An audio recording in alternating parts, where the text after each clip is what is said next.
I got a really great question from someone in my comments here, Marie Davison. Dumb question. If major BTC purchases like IBIT, ETF, and MSTR buy millions of BTC at the OTC, how will the price ever go up? Since those huge BTC purchases don't affect the BTC price. Even with a strategic Bitcoin reserve, everyone will purchase Bitcoin at the OTC and BTC won't go up. Am I wrong? What is happening? This is a really great question. I know that a lot of people are probably wondering the exact same thing, so let's get started. The very first thing that we'll start with is what is OTC trading of Bitcoin? OTC trading is a way for high net worth individuals, businesses, and institutional investors to make large transactions with minimal market impact.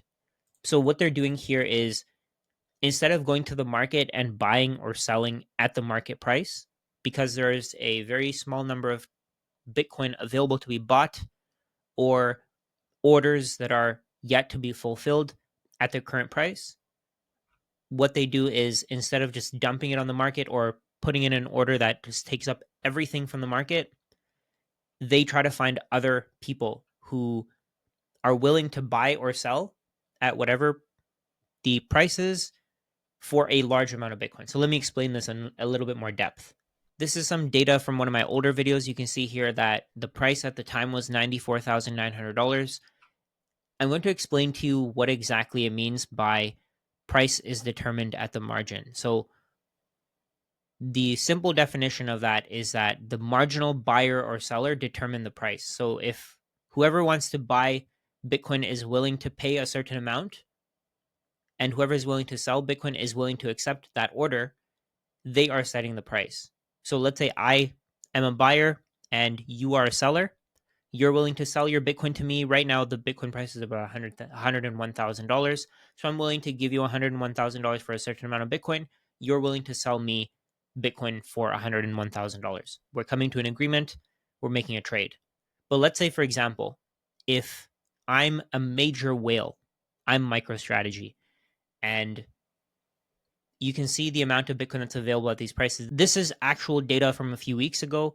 This is the amount of Bitcoin that was available to be bought. So let's say 45 Bitcoin at $94,900. If I'm MicroStrategy and I want to buy 10,000 Bitcoin, that's exactly what MicroStrategy did a few weeks ago. If I'm MicroStrategy, I want to buy 10,000 Bitcoin. We can see here the total amount of Bitcoin that's available here up until $105,000 is only 4,113 Bitcoin.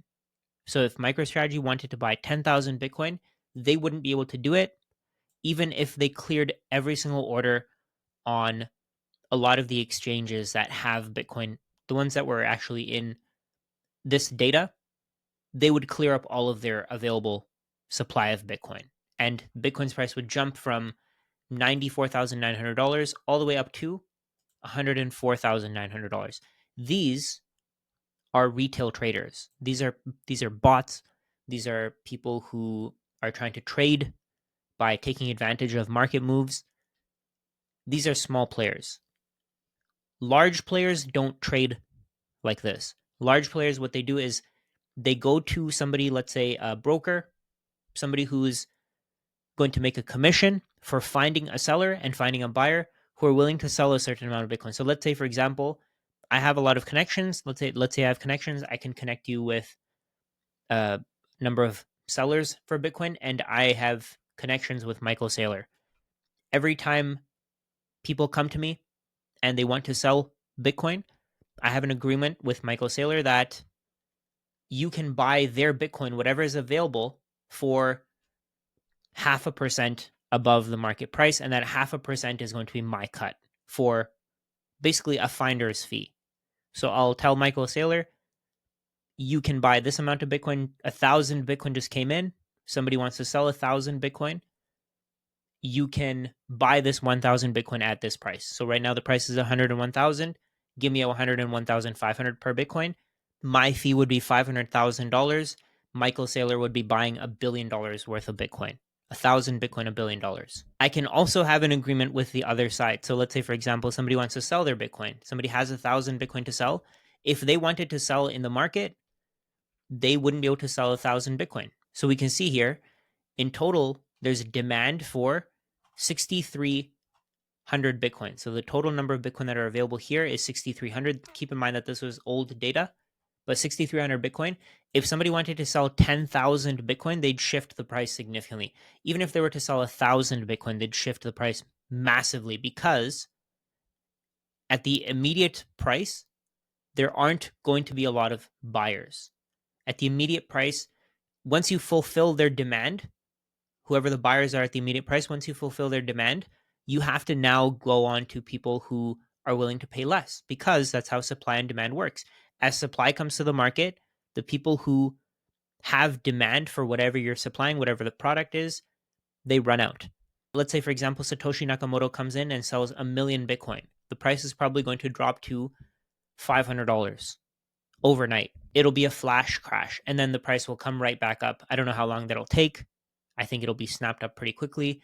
We know that the ETFs have bought 500,000 Bitcoin in the last year. So we know that the price will come up, but in the short term, the price will drop significantly. So if somebody wants to sell that Bitcoin, they have 1,000 Bitcoin to sell. If they dump it on the market, they're going to impact the price, and they're going to get less money for every single Bitcoin they sell. If somebody were to dump 1,000 Bitcoin on the market, or 10,000 Bitcoin, or 20,000 Bitcoin on the market, what's going to happen is the price is going to dump. They're going to get less money for the Bitcoin that they already own.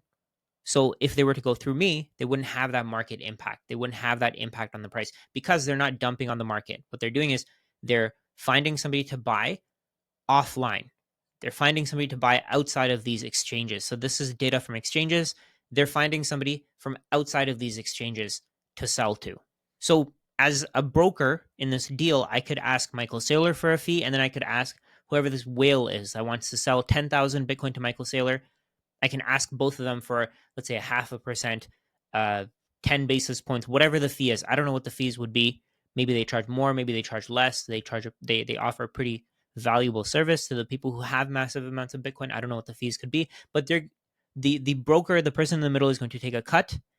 But you have that trade between the seller and the buyer settled off these exchanges.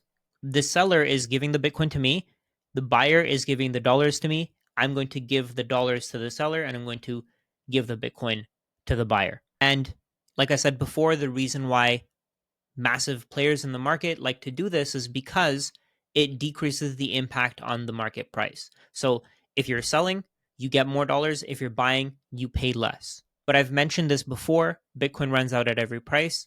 Once that seller has given away their Bitcoin, they don't have that Bitcoin anymore. The amount of impact that a seller can have is finite. They can't keep supplying more and more Bitcoin to the market. Once they run out, they run out. So let's say in this case, Michael Saylor has unlimited demand for Bitcoin. He has to constantly find more and more and more sellers to buy Bitcoin from. He has to find more and more people who are willing to give away their Bitcoin. Maybe they started buying 10 years ago. Maybe they started buying 12 years ago, 15 years ago. Maybe they started mining for Bitcoin when it was free. And now they want to improve their lifestyle. They want to go on a massive vacation. They want to buy a mansion. They want to do whatever they want to do. Or maybe they just want to take some chips off the table. They have so much Bitcoin that they no longer want to hold it anymore. Whatever they want to do, they're going to do. Or they want to start a business, whatever it is. Those people who may have gotten their Bitcoin for $1, 10 cents, 5 cents, even free. Some people were mining for Bitcoin on their laptops. So those people may be selling their Bitcoin, but eventually those people run out. They're not going to have that same amount of Bitcoin forever. So let's say somebody has 5,000 Bitcoin, massive amounts of Bitcoin. There were people back then who had 600 Bitcoin, and they were saying, "Oh, I feel behind." So this person with 5,000 Bitcoin, let's say they sell it, they give it to Michael Saylor. Michael Saylor takes it, he gives them the dollars, they're out of the market. They no longer have any more Bitcoin. They can no longer sell more Bitcoin to the market and fulfill demand. Eventually, there's going to be another buyer for 5,000 Bitcoin. Then Michael Saylor is going to come back again for another 10,000 Bitcoin. Then BlackRock, then Fidelity. All of these institutions are going to continue to buy. And I'm not making these numbers up. We know that all of these numbers are true and they're confirmed. For example, MicroStrategy here in the first line owns 471,000 Bitcoin. If we zoom in on their chart, the amount of Bitcoin that they own, they're accelerating. They're buying Bitcoin faster and faster. So we can see here, The significant part here is the orange line. So the orange line just jumped up. We can see that from here all the way till here. What they're doing is they're using their connections in the equity markets and in the bond markets to buy as much Bitcoin as they can. They're getting as much capital from other market participants as they can, like insurance companies, people who are currently holding bonds and aren't getting that great of a return. Those people want to buy bonds that MicroStrategy is issuing. There are more people who want to buy MicroStrategy's shares. So MicroStrategy is selling as many shares as it can, and it's accumulating as much Bitcoin as it can. So we can see here, MicroStrategy went from 252,000 Bitcoin in November of 2024 all the way to 471,000 on January 31st, 2025. So in 2.5 months, they bought 220,000 Bitcoin. Now let's take a look at another one. So we can see here, Marathon went from owning 27,000 Bitcoin in November of 2024 all the way to 44,000 Bitcoin, 45,000 in January of 2025. So this year, they purchased another 18,000 Bitcoin in 3 months.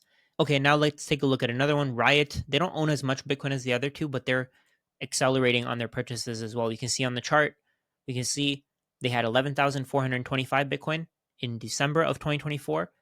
And in January of 2025, they have 17,722. They went from 11,000 to 17,000. They bought another 6,000 Bitcoin. If we scroll down, we can see how much Bitcoin these institutions have. Subtotal here is 618,000, and this is just for the publicly traded companies. These are all publicly traded companies. So the next one here, ETFs, BlackRock, they're just consistently buying. They're buying, buying, buying. They're not going to stop. If we take a look at the chart, we'll go all. We can see here, they just keep going up. So they went from having no Bitcoin to having 576,000 Bitcoin in 1 year. 576,000 Bitcoin in 1 year. Of course, a lot of that Bitcoin came from Grayscale. I know I have to mention that. I feel like that's something that's significant. Grayscale had to sell a ton of their Bitcoin because they had a very high fee compared to the other ETFs, and a lot of people didn't want to hold their Bitcoin with Grayscale anymore. So Grayscale lost a lot of Bitcoin. But there are more ETFs than just these two. Fidelity, they purchased 214,000 Bitcoin in that same period. So if we go all, we can see they went from 0 all the way to 214,000. So these ETFs, these are global ETFs. There's tons of them. They all own thousands of Bitcoin. Look at that. 1,994. These ETFs own 1.3 million Bitcoin, and most of them started just last year. So 1.3 million Bitcoin here, another 618,000 Bitcoin here. So that's 2 million Bitcoin. If we go to the DeFi and smart contracts, we can see 163,000 Bitcoin. And then we have private companies. Private companies own another 407,000 Bitcoin. So if we take a look at Tether, Tether's been buying Bitcoin nonstop. They started off at 33,000 Bitcoin in October of 2022, and now they have 83,000 Bitcoin. So they bought 50,000 Bitcoin in 3 years. And the total amount of Bitcoin that these private companies hold, 407,000. And then we have governments. So this is 2.5 million already. And now we have government. So governments hold 198,000 for the US government. The US government is supposed to be buying more. I don't know when they will. If they will, I have no idea. China, another 190,000 Bitcoin. The United Kingdom, 61,000 Bitcoin from here. Ukraine, 46,000 Bitcoin. In total, we can see here, 513,000 Bitcoin for governments. So 3 million Bitcoin in total. That's what they hold. All of these institutions are going to keep buying more Bitcoin, and a lot of them are never going to sell again. Keep in mind that there's a lot of pensions that haven't joined in on this. There's a lot of insurance companies that haven't joined in on this. There are a lot of individuals who haven't joined in on this. People like Warren Buffett have no idea what this thing can do. A lot of people don't understand the fact that this is the best form of money in the world. It competes with the US dollar. Most people think it's a risky gamble. They don't quite understand it. They don't quite understand that it has all of the characteristics that we need money to have. And this is where the supply shock comes in. So all of these institutions, they want to buy as much Bitcoin as they can. There's only a finite number of people who are willing to sell Bitcoin, even on the OTC desks. There's a finite number of people who are willing to sell Bitcoin. The people who have Bitcoin are going to run out.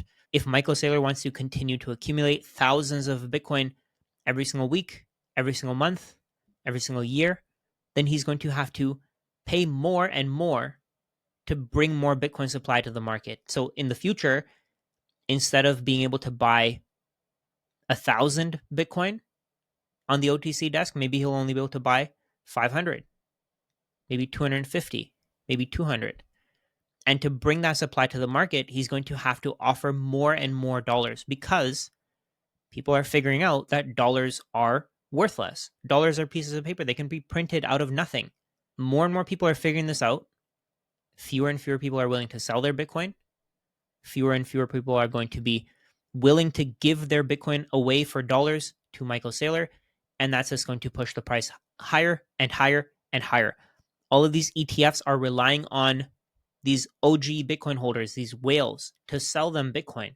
Eventually, they're going to have to pay whatever the market is willing to offer Bitcoin at. And that number is going to keep rising because Bitcoin runs out at every price.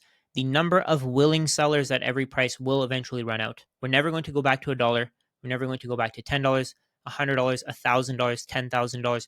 We're never going to go back to those levels. Even $100,000 is becoming normalized. These institutional investors don't sell. They just hold. They understand what this thing is. They're not going to give away their Bitcoin. If you sell your Bitcoin today, eventually you're going to be paying more to get it back. There's more and more people who are waking up to this, more and more people who understand this. So even the people who are buying at the OTC desks, they're going to have to start paying more and more to bring more Bitcoin to those OTC desks. If they're not willing to pay more to bring more Bitcoin to the OTC desks, more Bitcoin will not be available. That's how prices go up. That's how prices are determined. The buyers want something, and the sellers aren't willing to sell until they get the price that they want. You have to remember, there's an infinite number of dollars available. It doesn't matter who wants to buy Bitcoin at this point. They can print more dollars and they can buy it. People haven't started borrowing money against their houses to buy Bitcoin yet. People haven't started taking on home equity lines of credit to buy Bitcoin. All of that liquidity is going to be added to the market.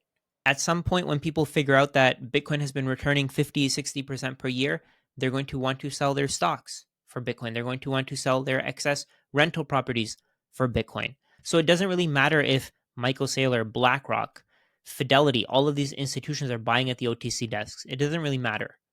Eventually, they're going to have so much Bitcoin and there's going to be so few Bitcoin available to be sold that they're no longer going to be able to fulfill the demand that they have from their clients, and the price is just going to have to go up. Remember, Bitcoin is a finite asset. The people who own it own a finite number of Bitcoin. They can't keep printing more and more Bitcoin and adding it to the economy. That's impossible. If somebody wants to take Bitcoin into self-custody, there's a finite number of Bitcoin available, and once we see that Bitcoin run out, we're going to see that massive supply shock that everybody has been talking about for a very long time. There's a finite number of Bitcoin available. The institutions have 3 million Bitcoin already. Eventually, the sellers are going to run out. If they want to keep growing their stack, they're going to have to pay exponentially more to get more sellers to come to the market. So a 10x from here, from $100,000 to $1 million is not that much.